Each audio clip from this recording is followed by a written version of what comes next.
মিথ্যে কথা স্যার, আবার একটু বাড়ি ফিরে আসবে স্যার, আর আসবে না, এটা জীবনে মানবো না। নোয়াখালীর সঙ্গীতাঙ্গনের উজ্জ্বল নক্ষত্র, বরেণ্য সঙ্গীত প্রশিক্ষক এবং মৌমাছি কচিকাচার মেলার সাধারণ সম্পাদক মোহাম্মদ শরীফ আর নেই। ইন্না লিল্লাহি ওয়া ইন্না ইলাইহি রাজিউন। শুক্রবার রাত 12:20 চিকিৎসাধীন অবস্থায় মাইজদি উডল্যান্ড হাসপাতালে তিনি শেষ নিঃশ্বাস ত্যাগ করেন। মৃত্যুকালে তিনি স্ত্রী, 2 কন্যা এবং 1 পুত্র সন্তান সহ অসংখ্য শিক্ষার্থী, গুণগ্রাহী এবং শুভানুদ্দায়ী রেখে গেছেন। মোহাম্মদ শরীফ দীর্ঘদিন ধরে নোয়াখালী সাংস্কৃতিক অঙ্গনে গুরুত্বপূর্ণ অবদান রেখে আসছিলেন। তিনি মৌমাছি কচিকাচার মেলার সাধারণ সম্পাদক হিসেবে দায়িত্ব পালনের পাশাপাশি জয়নুল আবেদিন মেমোরিয়াল একাডেমির সঙ্গীত প্রশিক্ষক ছিলেন।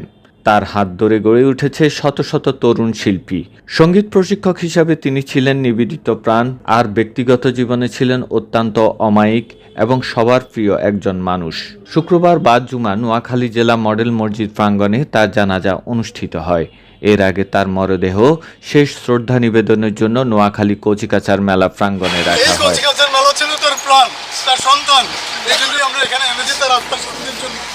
আমরা সবাই মিলে জানিয়ে 1 মিনিট নীরবতা পালন করব তার আত্মার শান্তি কামনা করে। সেখানে অসংখ্য শিক্ষার্থী, সাংস্কৃতিক কর্মী, সহকর্মী, শুভানুধ্যায়ীরা তার প্রতি শেষ শ্রদ্ধা জানান। পরে নোয়াখালী সরকারি কলেজ সংলগ্ন তার পারিবারিক কবরস্থানে তাকে দাফন করা হয়। তার মৃত্যুতে মৌমাছি কচিকাচার মেলা সহ বিভিন্ন সাংস্কৃতিক ও সামাজিক সংগঠনের পক্ষ থেকে শোক প্রকাশ করেছে। সঙ্গীত প্রেমী ও সাংস্কৃতিক কর্মীরা বলেছেন, মোহাম্মদ শরীফ চলে গেলেও তার শেখানো সুর, সৃষ্টি, আদর্শ বেঁচে থাকবে তার অসংখ্য শিক্ষার্থী ও অনুরাগীর হৃদয়ে। আমি আমার সম্মানিত প্রিন্সিপাল স্যারের পক্ষ থেকে, সম্মানিত সহকর্মীদের পক্ষ থেকে স্যারের প্রতি শ্রদ্ধা জ্ঞাপন করছি। চাইতেছিল না, আমি সবসময় নোয়াখালী মাটি অনেক ভালো লাগতো। তো এখানে অনেকের সাথে অনেকদিন বসবাস ছিল। কেউ যে কোনো অন্যায় যদি করে থাকে, আল্লাহর রাস্তে ওনাকে মাফ করে দিবেন। হ্যাঁ, আমি ছোট ভাই হিসাবে আপনাদের কাছে এই আবদার। অনেক দীর্ঘ একটা জার্নি ছিল না, অনেক ভুলগুটি হয়েছিল না। সবার কাছে অনুরোধ যে সবাই আমাকে মাফ করে দিবেন। শরীফ তার মধ্যে একজন। শরীফ অত্যন্ত মেধাবী এবং অত্যন্ত গুণী শিক্ষক ছিলেন।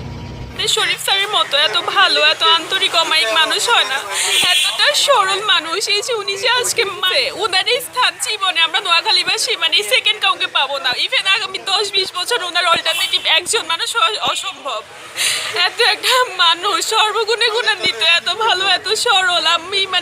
আমি রাতে যখন শুনছি আমি নিজেকে স্থির করতে পারতেছি না। আমার কাছে আমার পুরো গা কাঁপতেছে, নিঃশ্বাস বন্ধ হয়ে যাচ্ছে, আমি কথা বলতে পারবো না। স্যার এত তাড়াতাড়ি চলে যাবে না, জীবনে বিশ্বাস করতে পারতেছি না, আমার এখনো অবিশ্বাস। আমার মনে হচ্ছে মিথ্যে কথা স্যার, আবার একটু বাড়ি ফিরে আসবে স্যার, আর আসবে না, এটা জীবনে মানবো না। স্যার যেন জান্নাতবাসী হোক, সবাই দোয়া করিয়েন স্যারের জন্য।